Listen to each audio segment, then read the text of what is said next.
On TV, on radio, and on your smartphone. This is Talk TV. Standing up for women's rights used to mean fighting for equal pay, equal opportunities, and equal respect. Now it means fighting for the very word woman itself to even exist. More people in this country are women, and women will knock on doors, campaign, donate to parties and vote. When you see the leader of the party, Sir Keir Starmer, unable to say whether people with penises are women, what was your reaction? I'm speechless, really. I mean, it just seems kind of mad. You know, it's dystopian. They'll never have periods. They'll never experience that. You know, it does hinder many female It's training. A real issue, yes.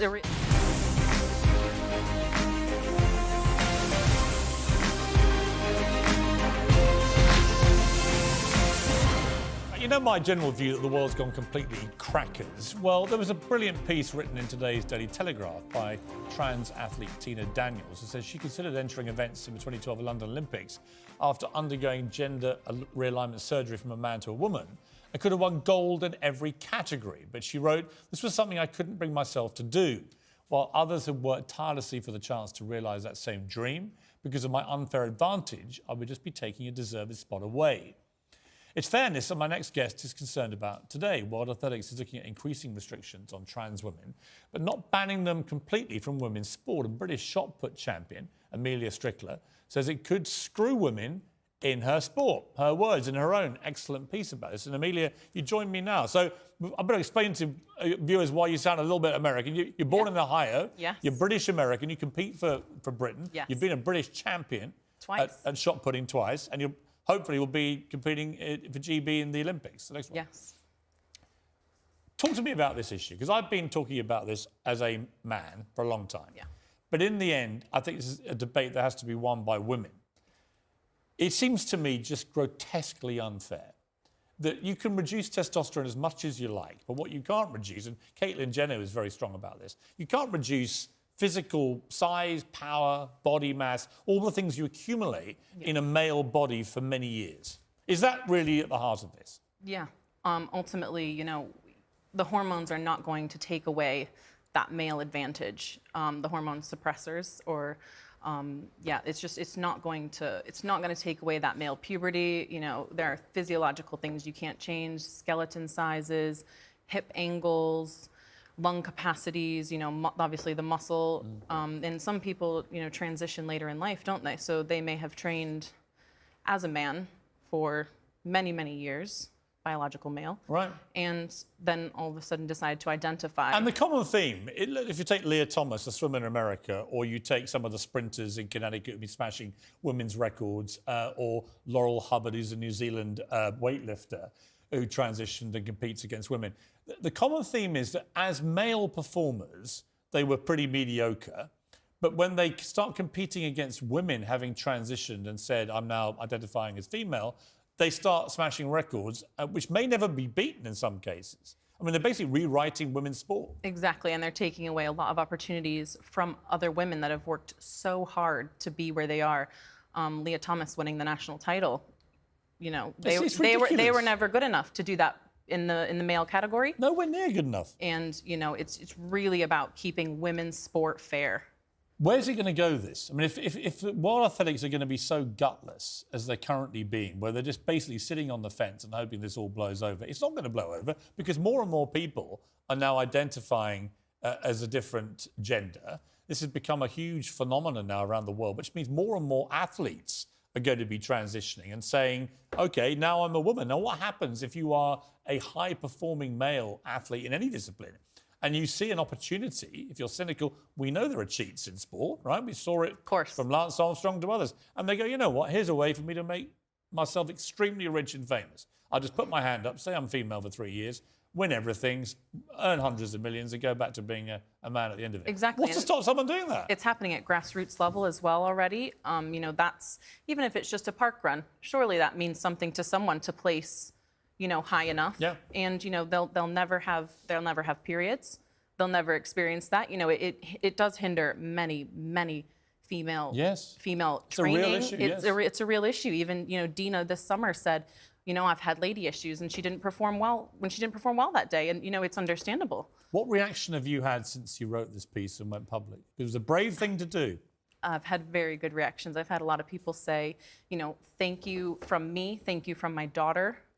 This means a lot, so much to so many, women and men, and everyone seems to have a really positive reaction to it. Obviously, Any negativity? of course, you're going to have some. Some want to say I'm not even British, but Right, so they start being racist. Yeah, exactly. And you've been accused of being transphobic, which is the default position for anyone that dares to raise concerns about this issue. You have to be a transphobe, even though that's not from the what case at all. You're not a transphobe at all, right? No, I fully think they should be included, but there's a way to have them be included and not have it harm female sport and biological females competing in sport. I completely agree. Swimming, they did an open category and a female category to protect the female sex and to protect sport. I don't know why you can't just have a trans category.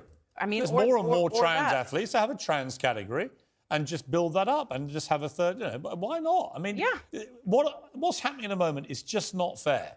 It's not fair to women, and women's rights are being eroded at the altar of political correctness. That's all that's happening. And people are terrified of saying this is wrong. That's why I really wanted to get you in, and I really admire you for what you've done.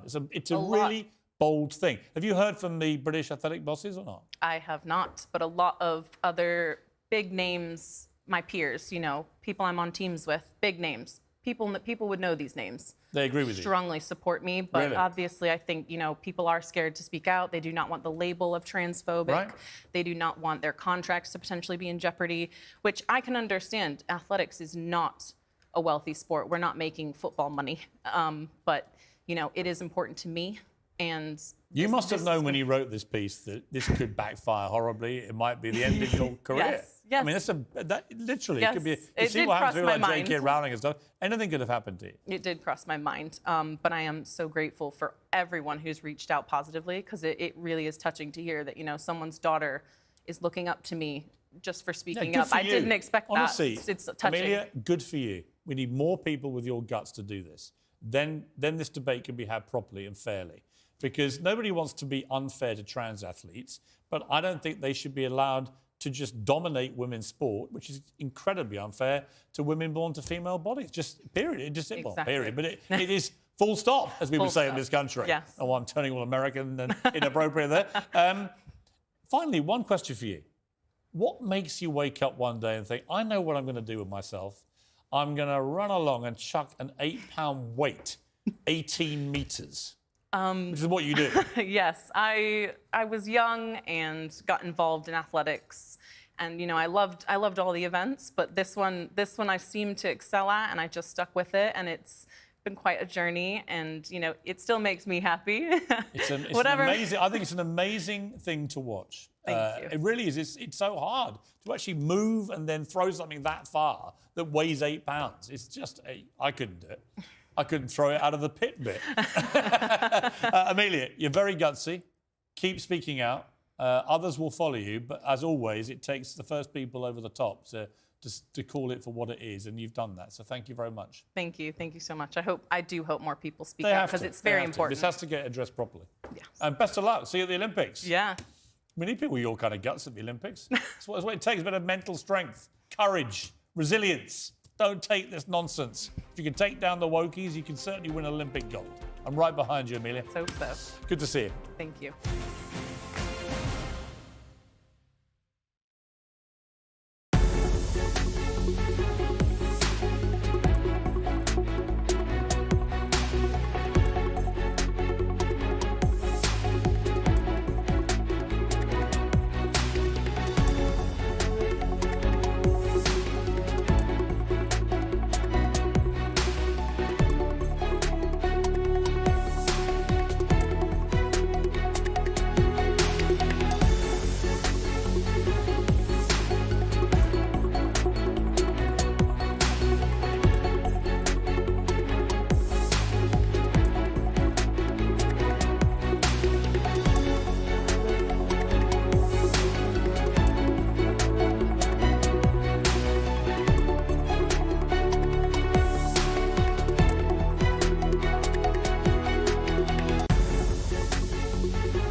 standing up for women's rights used to mean fighting for equal pay, equal opportunities, and equal respect. Now it means fighting for the very word woman itself to even exist. Birthing people, menstruators, bodies with vaginas, individuals with a cervix, chest feeders, womunks, wimix, womox, wominks. How do you even say those words? These are all terms used to describe an adult human female, by everyone from the British Health Service to the former First Lady of the United States, Michelle Obama. Let's be clear, the Cambridge Dictionary now says an adult human female is actually an adult who lives and identifies as female, though they may have been said to be a different sex at birth. Do you hear that? This week, the government of Jersey launched a public health campaign aimed at women, which said if you are a transgender man, a gender non-conforming person, or assigned female at birth and with a cervix, you can book your free cervical screening today. What about women in Jersey? What happens to them? Why have they been airbrushed from all these communications? The Brit Awards surrendered to a ridiculous crusade by going gender neutral. I warned at the time this would backfire and would just lead to probably all-male shortlist. Well, guess what happened? The best artist category of the year is all-male nominees. I could have told them that, because I did tell them that. There's an insidious campaign to protect the very tiny percentage of the population who identify as transgender by erasing half of the world's population who identify as women. And make no mistake, it's a dirty campaign. Put that shower of down in London. That's an elected representative of the Scottish Parliament using rather unparliamentary language to describe women who've argued against the SNP's gender bill. At the same rally last week, protesters waved signs saying, "Decapitate TERFs." Now, TERF stands for Trans Exclusionary Radical Feminists. It's really just a smear word used against any woman who dares to stand up for women's rights. So these be kind equality angels are literally calling for women to be beheaded. There's a term for that too. It's hate speech. And anyone who dares to call it out is branded transphobic. But it's not transphobic to say that trans women born to male bodies cannot fairly compete against female athletes. It's not transphobic to say that women have a right to feel uncomfortable about transitioning men being in their changing rooms and safe spaces. It's not transphobic to think it's utterly terrifying that a muscle-bound, shaven-headed male rapist can change gender after committing the most heinous crimes against women and then be sent to a female prison. Adam Graham savagely raped 2 women he met online. When he first appeared in court in 2019, he did so as a man. By the start of his trial, he was now apparently a woman. Now she is heading to a woman's prison full of the kind of women that he raped. It's almost beyond parody, this, but it's happening.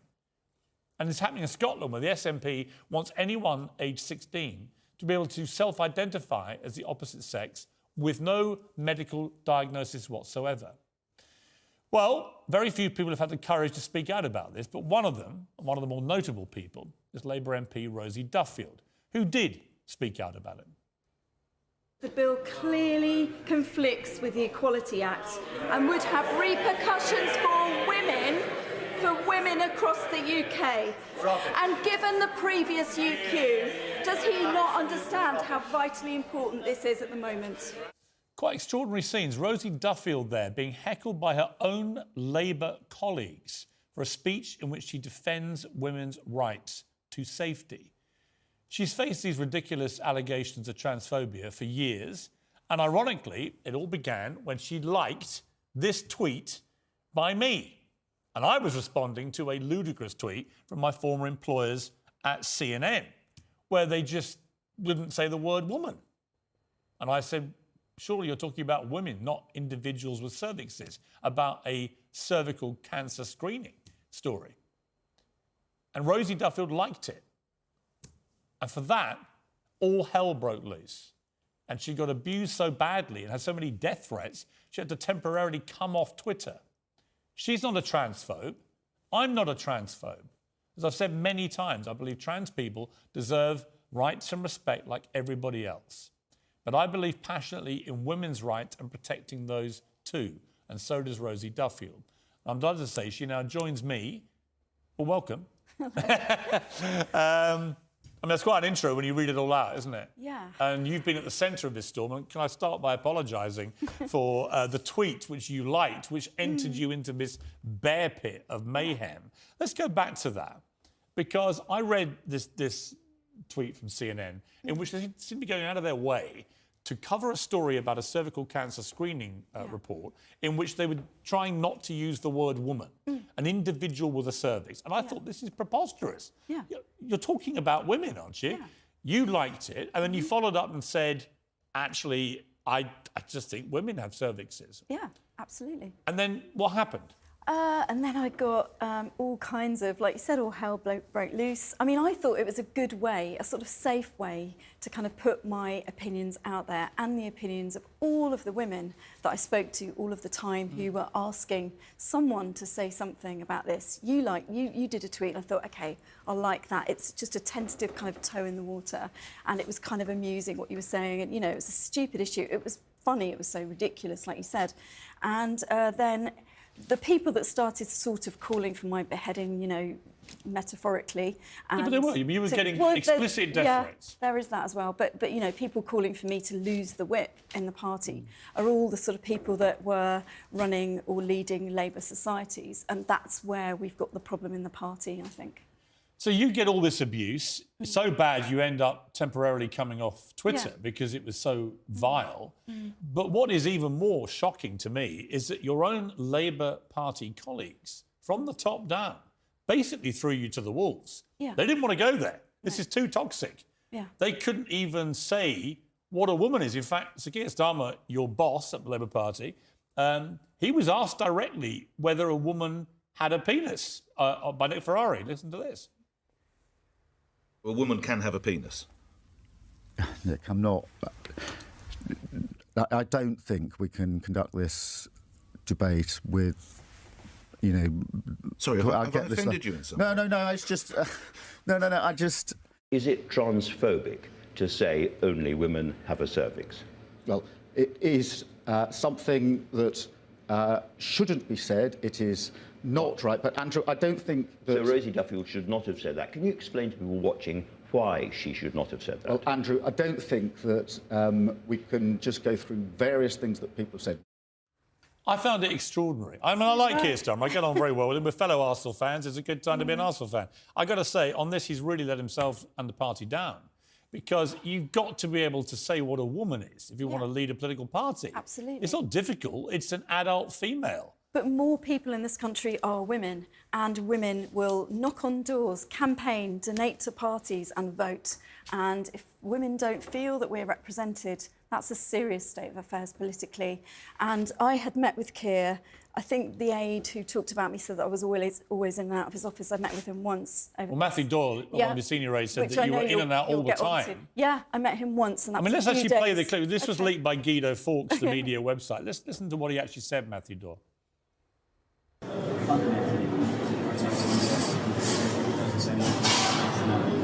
So therefore it would just be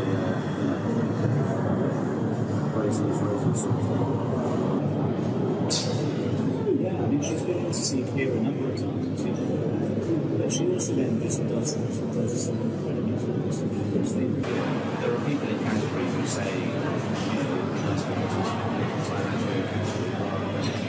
I mean, we put the words up so because obviously it was quite faint what he was saying. We managed to put the words up there so you could see it. And it's really quite extraordinary. This guy's the head of Labour communications. Yeah. He's the voice of the party on behalf of Keir Starmer, and there he is actively briefing against you. As it turns out, lying about the number of times you've seen Keir Starmer. He said you're in and out all the time, and mocking you for not spending enough time in your Canterbury constituency, saying you're spending too much time with J.K. Rowling. Yeah, I mean, I've never met this man. I have no idea how he thinks he knows those things. How many times have you been in Keir Starmer's office since all this started? I was there the week before he gave that interview to Andrew Marr, and I was trying to explain my point of view. I was trying to explain that lots of women's groups were in touch with me, that I had had nearly 400 bunches of flowers and cards and emails, and they never stopped. They haven't stopped. I've not met a woman who would disagree with you. I've not met one. I don't know where they exist, these people. Yeah. But I have not met a woman, and I've travelled far and wide in the last 2 years. I've not met a single woman who looks me in the eye privately and says, well, it's all ridiculous. Of course we know what a woman is. There are a few Labour MPs. There are a few Right, of the I know they exist 2019 because I see the hell that you have to go through. But just to be clear, on Keir Starmer, how many times have you been in his office since then? Not once. Not once? No. So this is complete nonsense being spewed to... I mean, but this guy doesn't know me, doesn't know anything about me, but it's a very clever line, isn't it? I'd heard that they've been briefing about me before this, but of course I had no proof. It was just this kind of feeling that, you know, I knew that they weren't pleased with my stance on things. But to hear him, I mean, that's so clever, to start sowing the seeds of doubt. Oh, maybe she's not in her constituency. And then it gets through to my And what's CLP. the truth about that? Of course I'm there every single week, like every other MP. You know, I've lived there since 1998. How many times have you seen J.K. Rowling personally in the last 2 years? I saw her at Christmas. So, the famous lunch. But I didn't. Yeah, that was another one. That was another. That was. Okay. We had our so you've seen her a couple of times. Easter, yeah, and we talk most days actually. So you're not spending most weekends up in Scotland plotting. That would be lovely, but no, I'm at home in Canterbury. I mean, we're going to come to her in a moment. On Keir Starmer, though, when you saw him, what did you say to him? I just explained the situation. I said, I'm so sorry. The story at the time was that I wasn't going to conference because of all the death threats. I was so embarrassed by that story getting out there. I hadn't announced I wasn't going to. I told a couple of friends that I thought it was a good idea not to go. It was his first big speech. I didn't want to be the headline. Ironically, I was the headline for about 3 weeks about that. And so I said to him, you know, we've got into this situation. Will you meet with these groups? Will you hear what I've got to say? And he was really sympathetic. He said, oh, I haven't heard of this group, Labour Women's Declaration. 8,000 signatures to say that they want this to be discussed. They want people to talk about it freely. And since then, a couple of conferences have passed and Labour Women's Declaration are not even allowed to have a stall at Labour And then, you know, a few days ago, we see you being openly mocked and jeered by your own side in the Commons for standing up for women's safety. I mean, Ben Bradshaw was one, and who was the other? There was another male MP. Russell Moyle. Right. Let's just see a little bit of this. The bill clearly conflicts with the Equality Act and would have repercussions for women across the UK. And given the previous UQ, does he not understand how vitally important this is at the moment? Quite extraordinary. 2 male Labour MPs. Yeah. Lloyd Russell Moyle and Ben Bradshaw, a former minister. He was heard shouting absolute rubbish as you defended the need for spaces segregated by sex. How have we got to this place, Rosie, where what seems to me to be just the obvious common sense thing to do is being eradicated at the altar of political correctness? I think it's activists. I think it's the kind of people, if you are based in London and you're leading a party where, you know, your staff and all your associations and labour societies are the same kind of people. We're a very nepotistic party, I'm finding out. I guess the others are as well. I can't speak on that. But you're surrounded by the same people, the same activists, the same people who are on the NEC or the boards of this, that and the other. You're just hearing the same voices. When you see the leader of the party, Sir Keir Starmer, unable to say whether people with penises are women, what was your reaction? I'm speechless, really. I mean, it just seems kind of mad. You know, it's dystopian. I don't know what to make of it. Half the time it sort of seems funny. Half the time it's really scary. I mean, I've had high-profile women. Dame Joan Collins was one, a great friend of mine, who didn't want to say what she thought a woman was anymore because didn't want to get the aggro that would come from answering the question. That's where we've got to, where some of the most glamorous women of all time, like Joan, just feel that they've been cowed by the mob. It's really sad. And they don't want to go into that bear pit that you've gone into. You know how vile it can be. But I have to, because I have hundreds of thousands of women contacting me, and I'm involved in lots of women's groups, and I know how they feel. And I think with a party of working class people and working class women, those are our roots. The kind of people that are likely to be in the kind of prison that you talked about at the start of the show are working class women. That's our job, and I will continue to do that story of the man who raped 2 women, and tonight his ex-wife, or her ex-wife, has now broken her silence and apparently says she thinks he's scamming everybody, is a man just using this as an excuse to get into women's prison. I'm not sure why his rights as a rapist are something we're talking about anyway. Right. You know, that is absolutely just agree. mad, really. Let's take a short break, Rosie. After the break, I want to talk about your friend J.K. Rowling, who tweeted this. Rosie Duffield, an ex-assistant teacher, single mother, survivor of domestic abuse, won Labour a seat they thought was unwinnable. Post-Corbyn, she was returned to Parliament with an increased majority. And this is how Labour repays her? Let's discuss that after the break.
This is Talk TV.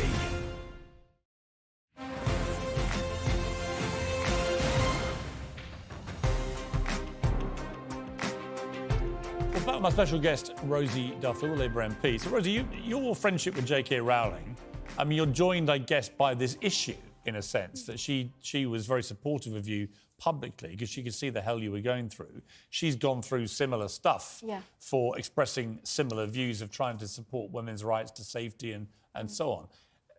Tell me about JK and your friendship. She's much funnier than you would imagine, very funny. We've got a sort of, everyone has secret WhatsApp groups. We've got a secret DM group on Twitter. We just kind of keep each other going really on a daily basis. People like Julie Bindel and me. Well, there's a funny picture, actually, because I think you and Julie Bindel, you were with her and you wore a T-shirt with you and J.K. Rowling as dinosaurs after David Lammy, Labour Shadow Minister, called Turf's Dinosaurs. That was the gift that really kept on giving because, I've been sent dinosaur jewellery, dinosaur chocolate. It's great. The way Labour Party have responded, it seems to me they're siding with people who are waging an insidious war against women's rights. So what does it say about them, from Sir Keir downwards? I think it is fear. I think all of it is fear. Yeah. I think the fact that we've got so many very senior men, so the chiefs of staff, the general secretary, Keir himself, you know, this head of comms, whatever it is he does, they're all men. They're all men based in London. I don't think that they're listening to people. I don't think they're hearing people. What's your message to Keir Starmer tonight, if he's watching this? I think I'd like him to listen to women's groups. I'd like to know that he's met with those people that are really concerned about And should this. he listen to you? I mean, should he not? That would be nice. If he wants to have a definition of a woman, are you the person he should go to? Could you help him with that? I'm a particular expert in that, but it would be nice to... Well, you know what a woman is because you are one. I thought I did, yeah. It would be nice if we just had a dialogue. You know, he's my colleague and we're there. And one of the pledges he told us when he was signing for leadership was, as someone who'd employed thousands of people, his door was always open. And, you know, it'd be nice if we could just go in and... Have you tried to see him again? I've messaged him a few times, and when I've had particularly terrible abuse, it got really, really bad about a year or so ago, and he did phone me and say he was sorry, but I think he feels very limited as to what he can do. He won't, for example, show public support. Why? I guess all of the pressure from all of the Labour student groups and the Labour activists, and most of them are... But do you think he believes it himself? I've got no idea. He's never given you any indication? No, I don't know. I don't know what he thinks, really. You're in a place where the Labour Party, look, should be roaring to a pretty comfortable victory in the next election. Yeah. But this women's issue isn't going away. No. It's kind of ripping large parts of the party apart in many ways. Yeah, and I don't want that. Of course I don't want that. But in 2019, I remember telling a few people, possibly Keir, I don't know, but in 2019 there were two things on the doorstep for me in Canterbury: Brexit, Jeremy Corbyn, and anti-Semitism in the same sentence. And it was very hard to win as an MP in 2019, as a Labour MP, as you know.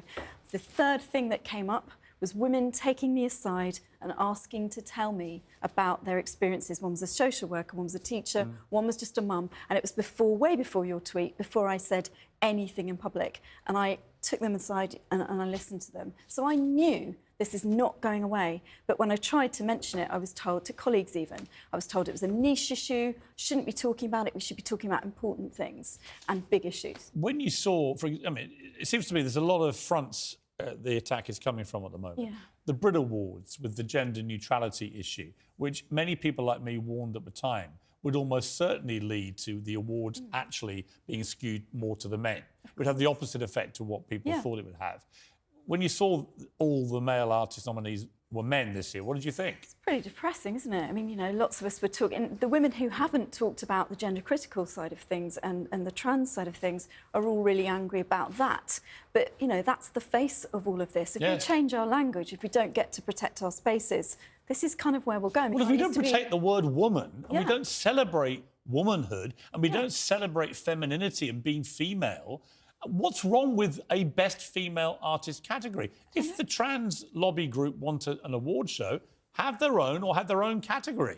I don't mind. You know, Sam Smith, who 1 minute he's a straight guy, next minute he's a gay guy, next minute he wants us to call him they, them because he's non-binary. I don't give a damn what he wants to call himself. I do give a damn when his campaigning means the Brit Awards decides to go gender neutral and the victims are women artists who've now been completely evaporated from his event. Absolutely. So gender neutral usually means without women, or women being excluded. So you've seen those signs on the loos that are tweeted, and there's a disabled sign and a woman's sign and a unisex sign, and then there's another door and it's just got a man sign.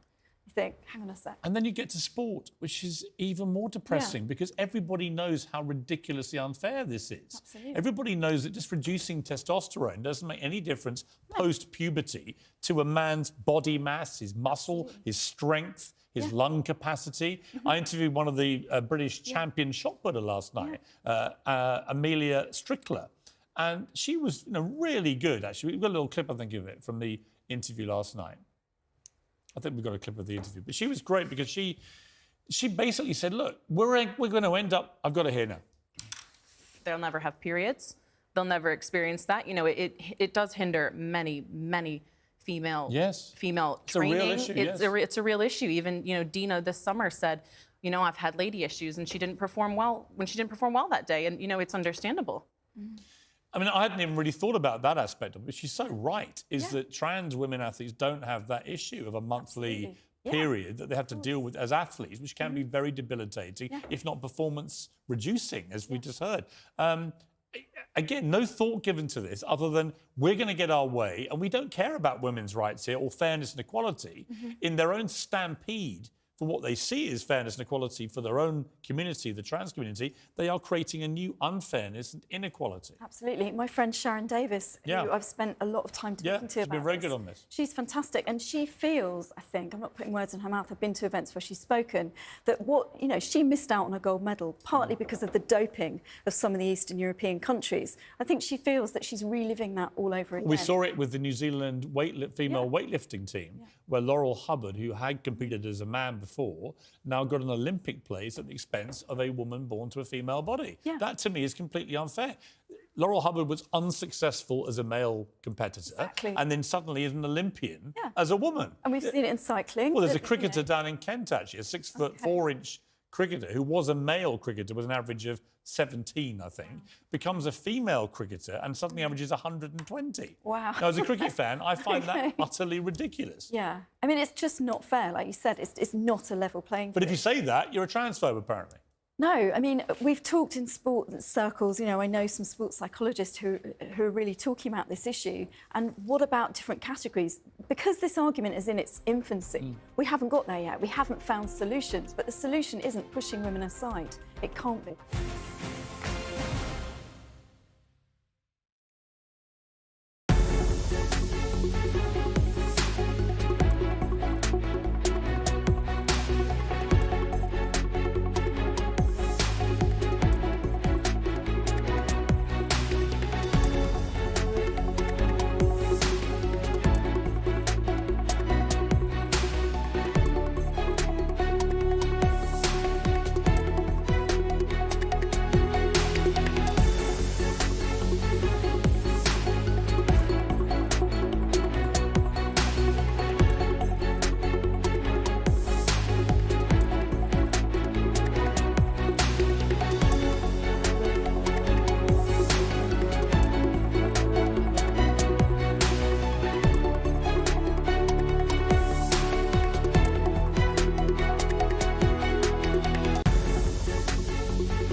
Worship him or detest him. It's usually one of the two, Donald Trump can never be fully written off. Hammered by lawsuits, humbled in the midterm elections, hemorrhaging backers to his younger rival Ron DeSantis, Trump still believes he can return to the White House. And returning to Facebook and Instagram might be the first big step on an explosive march back to power. Campaigning used to be about pounding pavements, bashing phones, kissing babies' heads. Now the heat is where we all spend hours every day on social media. That's why Trump's ban from Twitter, Facebook and Instagram was seismic. The tech giants suspended Trump for glorifying and, in their view, inciting an insurrection on January 6th at the Capitol. They choked off his ability to spend hundreds of millions of dollars riling and rousing tens of millions of voters. And most damaging for Trump, they choked off his ability to be the centre of attention. This was why they did it. It's a very tough period of time. There's never been a time like this where such a thing happened, where they could take it away from all of us, from me, from you, from our country. This was a fraudulent election, but we can't play into the hands of these people. We have to have peace. So go home. We love you. You're very special. Well, it was all a bit late for that, wasn't it? Because people had already started dying at the Capitol. And it was an outrageously irresponsible thing that Trump did in relation to that event. He whipped up his supporters into a frenzy. If he ever steps the line again, then I'm sure he will be banned again, because free speech always comes with some guardrails. You can't incite hatred, demand violence, or shout fire in a crowded theatre. But banning Trump is at the heart of a much bigger debate. Who gets to decide what those guardrails are? Big tech companies themselves are unelected and unaccountable. So why should they get to make decisions that literally change the outcome of elections? A former leader of the free world, a man who got 74 million votes in the last election, was banned for inciting violence. But the Ayatollah of Iran, who literally has called for America to be wiped off the map, still has a Twitter account which he uses to spew Holocaust denial and demand actual war. The Communist Party of China has used Twitter to say its genocide against the Uyghur Muslims is about setting them free. Putin's Kremlin still pumps out propaganda, even as the Russian army blows up maternity hospitals in Ukraine. Human rights abusing despots in Venezuela and Saudi Arabia were deemed acceptable too. Now, billionaire Elon Musk wants to fix this nonsense. He spent $44 billion buying Twitter, and he did that after one of his favourite satirical websites, Babylon Bee, was suspended. This is what they do. What? My mom got you an apron. This isn't an apron. This is a message, a symbol of patriarchal oppression and a shackle of cis heteronormativity. I belong in the world, toppling gender stereotypes, objectification, inequality, and the subjugation of half the world's population. Breaking news, World War III has officially commenced. As our nation goes to war, the president has declared that one able-bodied member of each American household will be drafted into the military. On the other hand, traditional gender roles exist for a reason. I'm your wife, and I belong in the kitchen. Well, you may not share Elon Musk's sense of humour, although actually I do. Babylon Bee, which is a funny, conservative, satirical site, was actually banned for posting that a trans woman in the US government, Rachel Levine, was one of their Men of the Year. You might not find that funny. You might even find it offensive. That's your right. But is it really more offensive than the Ayatollah of Iran tweeting that Israel should be incinerated? Too often these decisions are taken by chin-stroking, bearded hipsters who voted for Bernie Sanders and think Trump is the devil. Ban people for breaking the law, not because they're not woke enough. Well, joining me now is host of Podcast On, Kara Swisher, and Seth Dillon, CEO of the satirical website Babylon Bee, who met Trump actually this week to discuss all this. And we've got my pack as well, the broadcaster Alex Phillips, lawyer and commentator Paula Roan Adrian, and Talk TV international editor Isabel Oakeshott. So a stellar panel of frenzied social media users, I might add, have all been gathered to debate all this. Let me start with you, Seth Dillon, because you're really one of the reasons that Elon Musk ended up buying Twitter, if you believe his tweets, because he was incensed that people like you were getting effectively censored and banned by the former Twitter regime, and that this was only ever skewed towards conservatives. Well, yeah, I don't think that we were the sole reason that he did that. I think he was primarily concerned about restoring free speech, and we were one egregious example of how just making jokes, making jokes that you're not supposed to make was resulting in suspensions where our speech was being curbed. So, he saw that as problematic and wanted to step in and do something about it. And I think it's a great thing that he did. Somebody needed to. As Bill Maher said, Twitter needs a new sheriff. They weren't doing a very good job deciding what's true and what's right and what's hateful. Yeah, well, I completely agree. And it always seemed to be skewed one way, towards people on the right. So, Cara Swisher, I mean, that was my experience as somebody who sits, pretty much in the middle. I like to consider myself. I was watching this thinking, well, it is only actually people on the right who are getting slung off Twitter. It's only people like Babylon Bee. It's only people like Donald Trump. It's never the hardcore left who sometimes can be just as outrageous and offensive. Well, the Babylon Bee thing was ridiculous. I would agree that they shouldn't have been kicked off. I mean, you can think the joke was funny or not, but there was nothing wrong with having satire and things like that on there. And I think it gets more problematic when you have someone like Donald Trump possibly promoting violence. And that's the problem here, is that they had these rules and they were random. And that's the problem with it. I don't necessarily think there's any beard stroking Bernie Sanders person. I think that's a trope also. But that they were randomly put in place. And there's actually been some new reporting also that they were too scared to take things down too, of conservatives. And I think that's the problem, is that these companies who are unaccountable to anyone, as you noted, have no ability to make rules that they stick to. And that's the problem with Facebook too. They sort of did this 2-year ban. What's a 2-year ban? What does that mean? Because they didn't have the guts to kick them off, I guess, or not, or don't kick them off if you don't think it's a real ban. And so I think the problem is these are being made by singular people, even if it's Elon Musk. He had the same problem this week with Nick Fuentes. He brought him back on and then he kicked him right off. And I think that's going to be the problem. Yeah, Kanye West. I think it's going to be a problem forever, because they make these rules, they don't enforce them, and then they change them and nothing makes sense. And that to me is the real problem, is that you're putting people in place that don't have any business making decisions for the rest of society, and including real societal harm, possible societal harm. I don't disagree with that. I mean, Seth Dillon, you were actually with Donald Trump yesterday, I think. You were having dinner with him.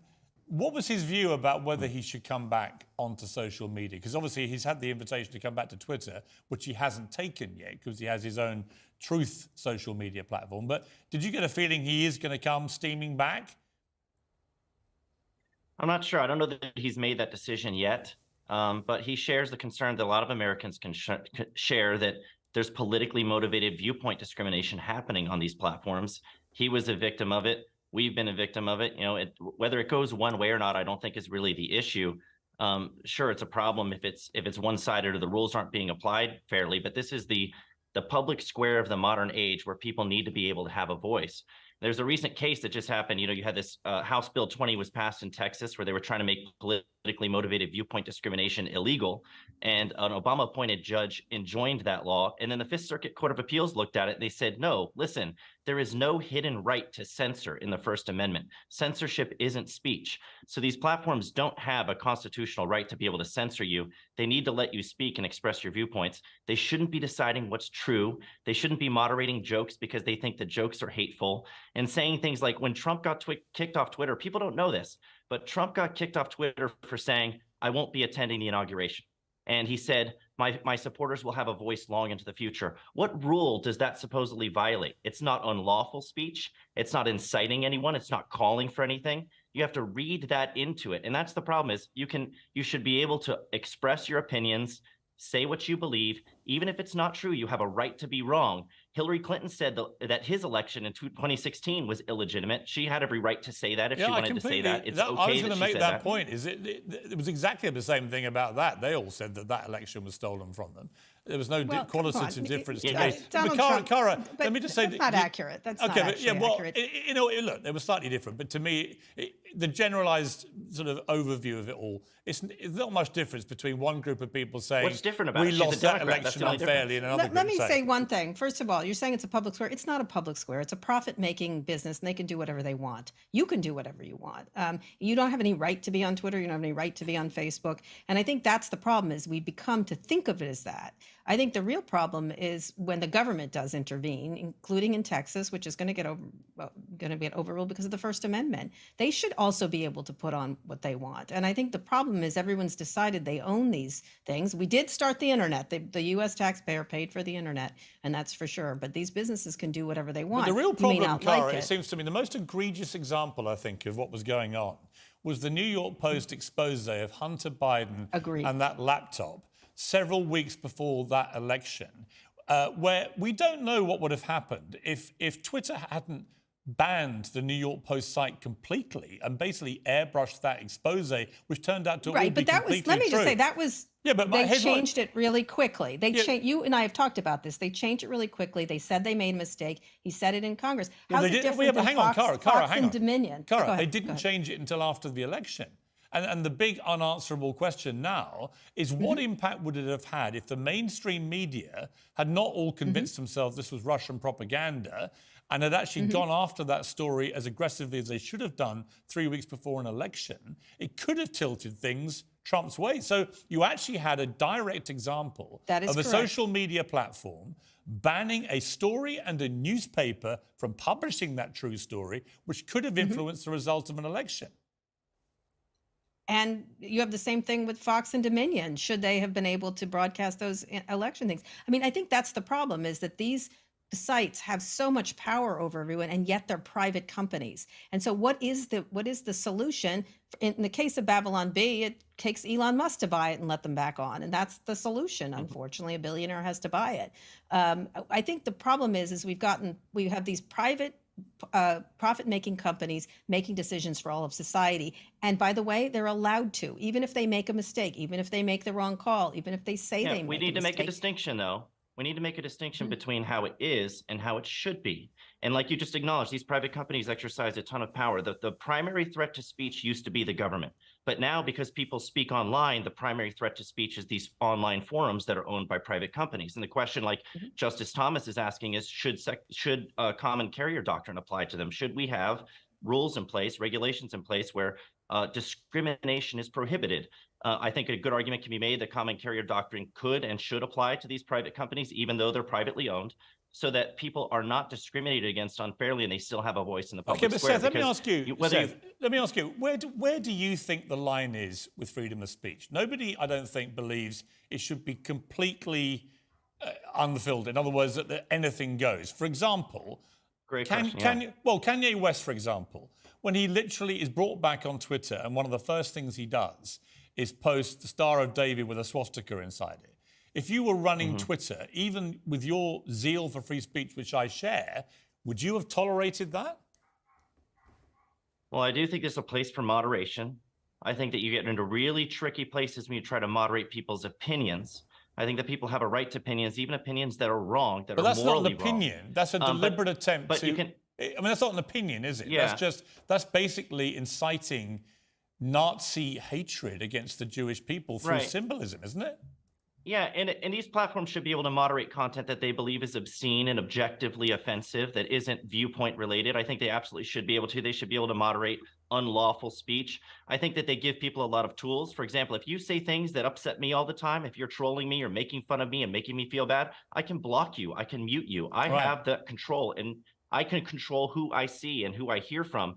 Leave it in people's hands, what they see, what they consume. Let them reach their own decisions. Stop trying to decide for them what's true, what they're allowed to joke about, what they're allowed to believe.